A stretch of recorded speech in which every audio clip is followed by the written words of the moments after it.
it's in the first chapter of Acts, post-resurrection appearance, they asked Jesus, will you at this time restore the kingdom to Israel? That's a very important question to them. And Jesus says, it's not for you to know the times of the seasons that the Father has placed within his own power. So he's out there being cryptic, difficult, authoritative, but also loving, very much the same after his resurrection as before his death. And I think that's very noticeable. I think if you were making those things up, you would be more inclined to make him sort of, and glorified and dispensing uplift. Everything is good, everything is fine now, and that kind of thing. And that's not really what he's like at all, even in those post-resurrection appearances. Unapologetic from Premier Unbelievable. Lydia, thank you so much for joining us again today. We're going to be talking a little bit more about your brilliant book, Testimonies to Truth, Why You Can Trust the Gospels. Now, the final chapter of this book, we spent a lot of the previous episode talking about some of the other chapters, some of the reasons that you can sort of trust the Gospels as historically reliable documents. In the final chapter, you very much hone in on the person of Jesus, and you sort of describe him as many different things. I'm just going to read some of the things that you describe him as: witty, teaching, disconcerting, sarcastic, lonely, suffering, the I told you so Jesus. And then you kind of talk about, the authentic picture of Jesus, the real Jesus. And we're going to delve into some of those in detail now. But I guess before we get to those kind of specifics, why is it important that we have an accurate picture of the historical Jesus? Christianity is centered around Jesus as a real person, a real man, not just a ethereal heavenly figure. And we're called as Christians, to try to be like Jesus. The epistles of Paul talk about that, being made like him and so forth, and following him and knowing him. That's like our whole goal. And it really seems to me important that we know him historically in order to know him at all. Because otherwise the temptation is to make him into our own image, or the image of what we would like him to be like. And instead, we're supposed to be conforming ourselves to his image. So that historical reality is that kind of an uncompromising factual thing that we need to be able to deal with. And in order to deal with it, we need to know it. So would you say then that this picture of the historical Jesus is something that is only relevant for Christians, or is it a question that's relevant for skeptics as well? Any historian can be interested in him as a historical figure, but I would say one of the biggest ways that it's valuable for skeptics is the evidential value that there is in this unity of character. For the reliability of the Gospels. So it feeds into the way in which the reliability of the Gospels is important for a skeptic to come up against the fact that this is the same Jesus in these various subtle ways across the Gospels. And that's very surprising if these are coming at a long end of a long train of telephone game, as Bart Ehrman likes to say, reports. We would not expect this kind of subtle unity of character. So in that sense, that challenges the skeptic as well. Now, one of the ways that you describe Jesus is as witty. Could you just share some examples of how Jesus is witty?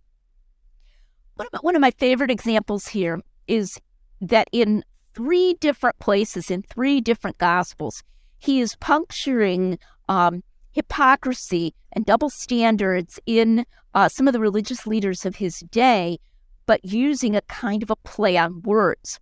So in the one case, the ruler of the synagogue chides a woman for coming to be healed on the Sabbath.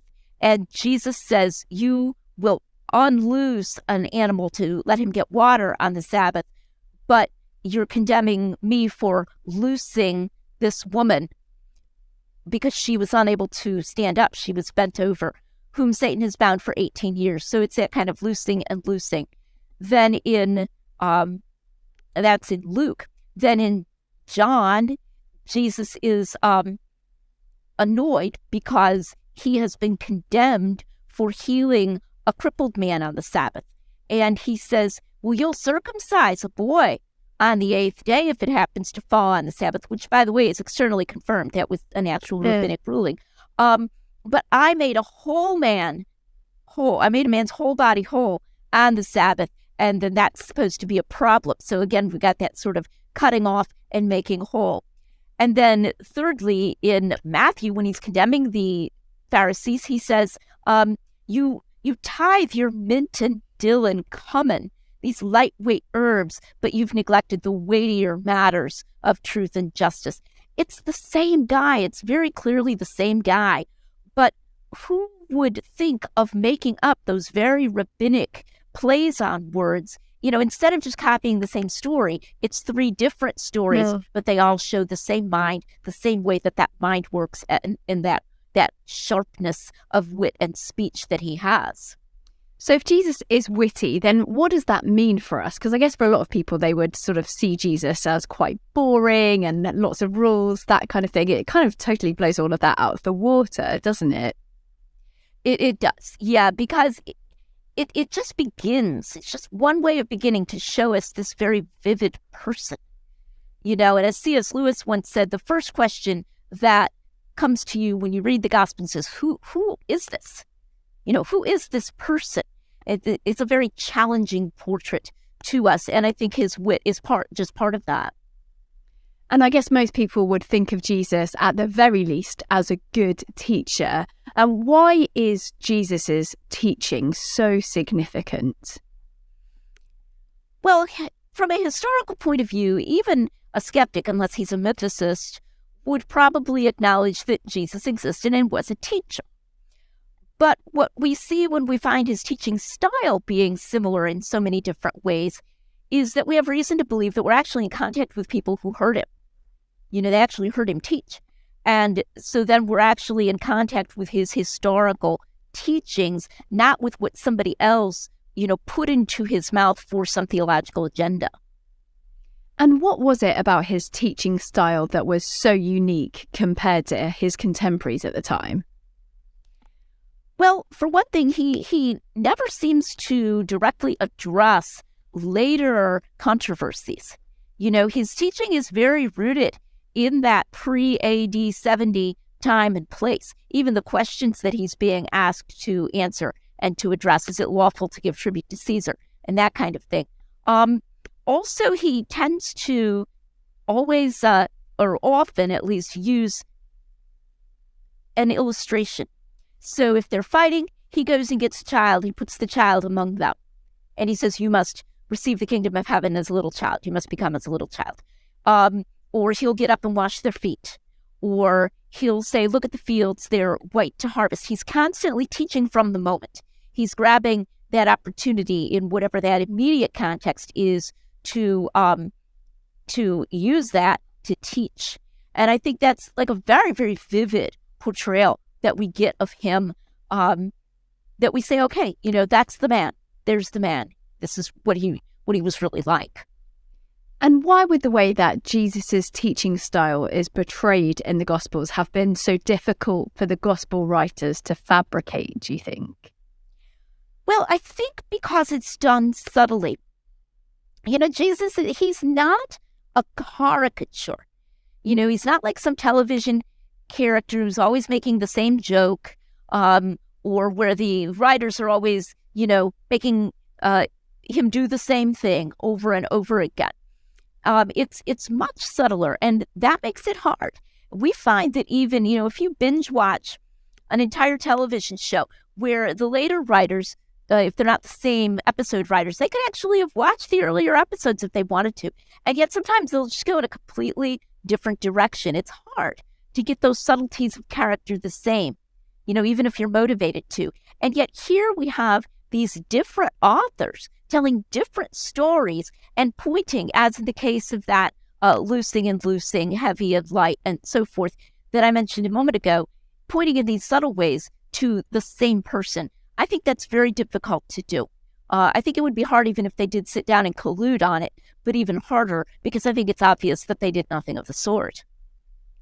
Now, you've got a section within this chapter on the disconcerting Jesus, and you say the post-resurrection Jesus is not particularly soothing. What do you mean by that? Well, he's he doesn't answer their questions. And he was kind of like that before. Sometimes he would answer their questions, sometimes he wouldn't, or he would answer them in a cryptic way. So, for example, in John, Peter turns around. This is one of the post-resurrection appearances, and he sees the beloved disciple, and he says, what about him?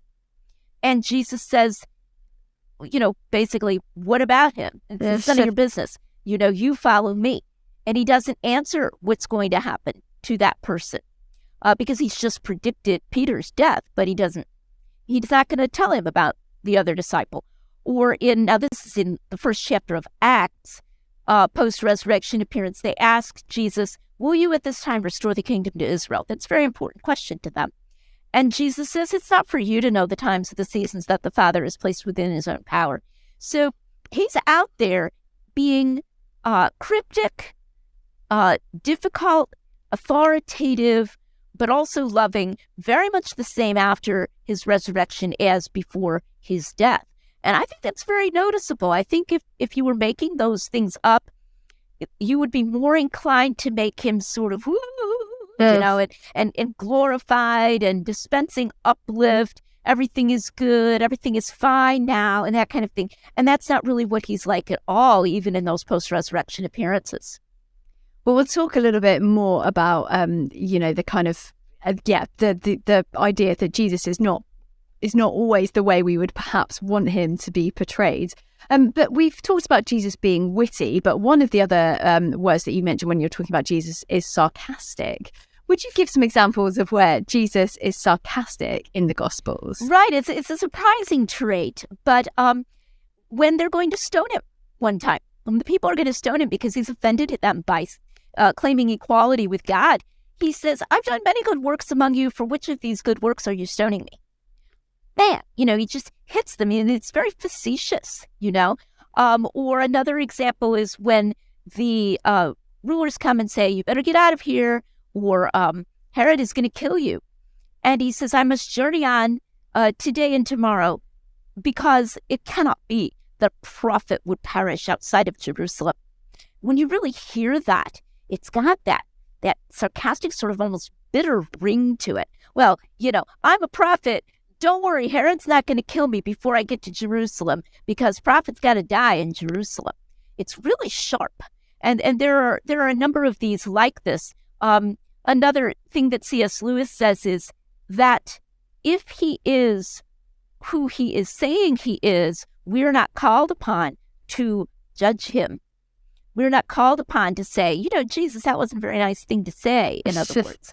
But if he is not who he says he is, well, then he's rude, or he's, being too harsh or whatever. So in that sarcasm, I think what we see is a challenge to ourselves, to ask ourselves, is he really who he claims to be? Because if he is, then he has a right to say things and do things that we would find harder to do without sin. Well, yeah, and I guess that's the key point, isn't it? Because I think we often think of sarcasm as being unkind and things like that, but you're saying that he's sarcastic without any of those negative elements, potentially. Right. Now, two of the sections within this chapter of your book, Testimonies, focus on the loneliness of Jesus and the suffering of Jesus. And how can the loneliness and the suffering of Jesus speak to a hurting world, do you think, Lydia? If he suffered without sin, then suffering is not intrinsically sinful, even mental suffering. So one of the things that I emphasize is the way that Jesus, in multiple accounts, actually, he will go back and forth. So he'll say, my heart is troubled. What should I say? Father, save me from this hour, but for this hour I came into the world. Or he'll say, Father, if it be possible, let this cup pass from me, but nevertheless, not my will, but yours be done. So, or Jesus, he'll say at one point, you will all forsake me and I will be alone, and yet I am not alone, but the Father is with me. And yet on the cross we find him crying out in the words of Psalm 22, my God, why have you forsaken me?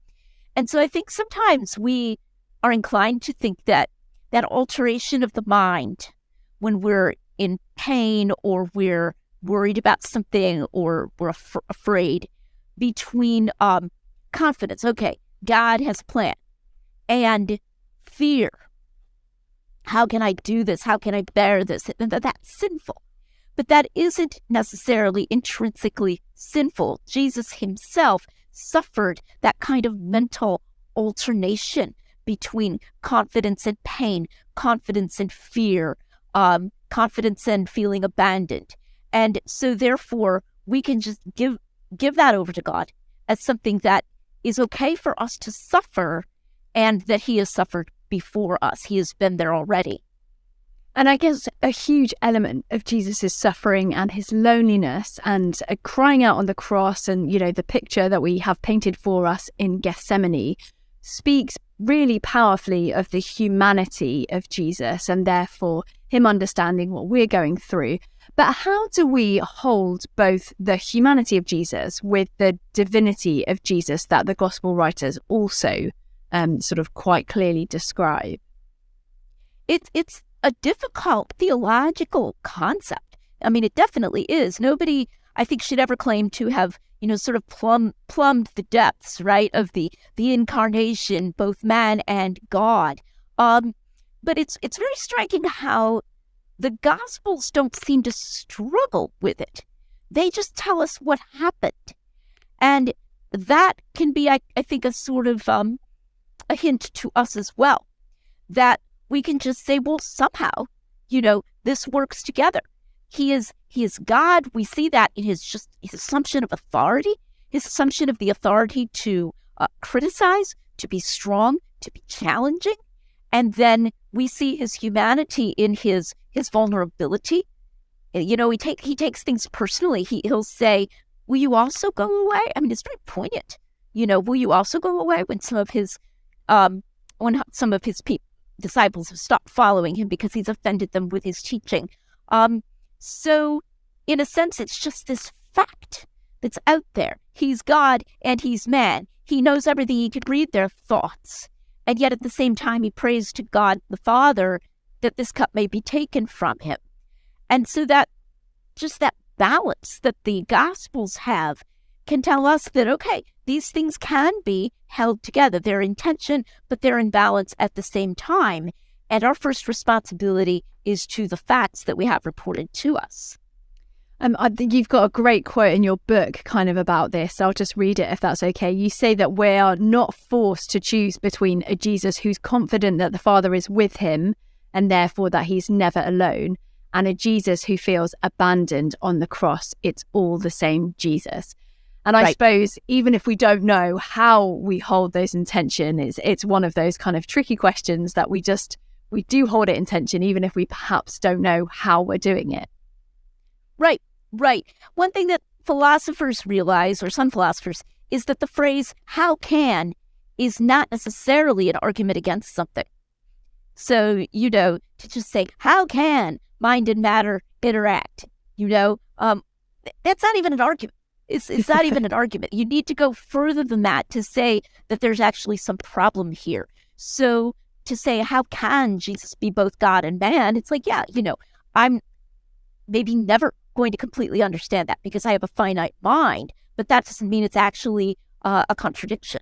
Now, one of the categories that you list in your book is the "I told you so" Jesus. Where are some examples of this? And I guess sort of significantly, doesn't that make him a little bit less desirable to some people? Because no one likes a kind of know-it-all, do they? Right, and be told, I told you so, right? Yeah. Well, sometimes the way he does it is as a kind of preemptive reassurance. So we find him saying in the Synoptics, so I've told you before that false teachers are going to come and they're going to claim to be the Christ, but they're not. Don't listen to them, Or we find him in John saying, you're going to be persecuted. You will be persecuted. And I've told you before so that when it happens, you will know. So what he's doing there is to try to say to them, this is all part of the plan. This is not, not like, oh my goodness, something must be going wrong in the plan because we're being persecuted. The person can actually have that as a confirmation of Jesus foreknowledge, Jesus' control, God's purpose in life and so forth, because he actually told us before. So that's actually kind of desirable. But other times, like with Peter, he tells Peter, you're gonna deny me. And Peter says, no, I'm not. He's like, yes, you are. And they got to go back and forth. And then by the Sea of Galilee in John 21, he reminds him of that very uncomfortably. Peter, do you love me more than these? By which he means these other disciples. And Peter's like, yes. Okay, feed my sheep. Peter, do you love me? Yes, ask him 3 times. Very uncomfortable. But we can see he's doing it for a reason. So he's like a doctor who maybe does something painful, but it's ultimately for your greater good. And so again, if he is who he says he is, then we can trust him, even when he does this kind of I told you so thing. And there's a third category of I told you so that I really love, that is actually very sweet, in a good sense, not a weak sense of sweet, but where Jesus told them that he was going to die and he was going to rise again. And so the women come to the tomb, they find it empty, and an angel speaks to them. And the angel says, he's not here. And he says, remember that he told you when he was in Galilee. And it says that they remembered his words. And so in a sense, this is I told you so. It's a message coming from Jesus through the angel that says, I told you it was all going to be all right. I told you. And so this is a kind of I told you so that it's very beautiful, and it sort of catches at the heart. Remember, he told you when he was in Galilee, and they remembered his words. So that's a wonderful sort of I told you so. Well, I guess it sort of raises the question, perhaps not that final, wonderful I told you so, but the character of I told you so, the disconcerting Jesus, perhaps sometimes even the sarcastic Jesus, raises those questions of what are we to make of some of these more difficult aspects of Jesus's character, do you think? I think they really arise from his authority. I really do. I think they arise from the fact that he believed he was God. And if he really was God, he had the right to do these things. And so that's something we have to confront. C.S. Lewis said, you can hardly imagine him as being shorter than yourself. Well, now I'm very short, so I would never have thought of that. Everybody's taller than I am, But, in a sort of metaphoric sense, that you can't imagine him as being shorter than yourself. And so these difficult aspects, I think, arise out of that sense of self-confidence and authority that he has. He knows who he is, and he knows that he's come to this world to call this world to repentance and to know the Father and to challenge them and to challenge us. Have we softened the rough edges of Jesus's character, do you think? And if so, what's the danger in doing that? I think it is a great danger, and I think each era tends to make Jesus over in the image they want it to be. So perhaps the Victorian era wanted to see him as sweet, and then the era when modernism was entering in just wanted to see him as a good man and a good teacher. Perhaps in later eras, he was seen as a revolutionary, as endorsing, some particular agenda of, overturning all of society or something like that. And that is something Jesus really won't allow. If we go back to the documents themselves and we try to read them, we try to see them, there's an uncompromisingness about it. It's like a rock, you knock your head against a rock and you're going to feel it. And so I think when we try to take that historical nature of the gospel seriously, that's going to serve as a needed corrective to our desire to make Jesus over in the nature of our own agenda. This might be a really difficult question to answer, and I suppose in some senses there is mystery around this, but who was the authentic historical Jesus? He was God and man who lived and walked on this earth for a certain amount of time, 30-some years. He died, he rose again, he went back to heaven. And that's what we can know and what we can cling to. There's a great quotation that I like in the autobiography of Agatha Christie. She's talking about herself, and she says, I can never know the whole Agatha, but I can sometimes know the true Agatha. She says the whole Agatha, I believe, is known only to God. It's a very profound quotation, and I think it applies to Jesus. We as finite creatures may never know the whole Jesus. We can, back up and we can just understand it all. But we can know the real Jesus, the true Jesus. We can know truths that are completely true. It's not like they're partly false or something like that, because that's what he wants us to do. And that's why he came and taught and gave us the Gospels. That's why his disciples were moved to write these things so that we could know the real Jesus, the true Jesus. Now, Lydia, why do you personally believe that Jesus was who he said he was in the Gospels? Well, I think that the trilemma that C.S. Lewis gives is good, and also the argument from the resurrection. I tend to put those two things together. So that trilemma was, liar, lunatic, or Lord. He's either a madman because he's claiming to be God, and I really do think he claimed to be God. I don't think there's any equivocation about that. I defend the historicity of John with those very unequivocal statements, and then also other statements even in Matthew, Mark, and Luke.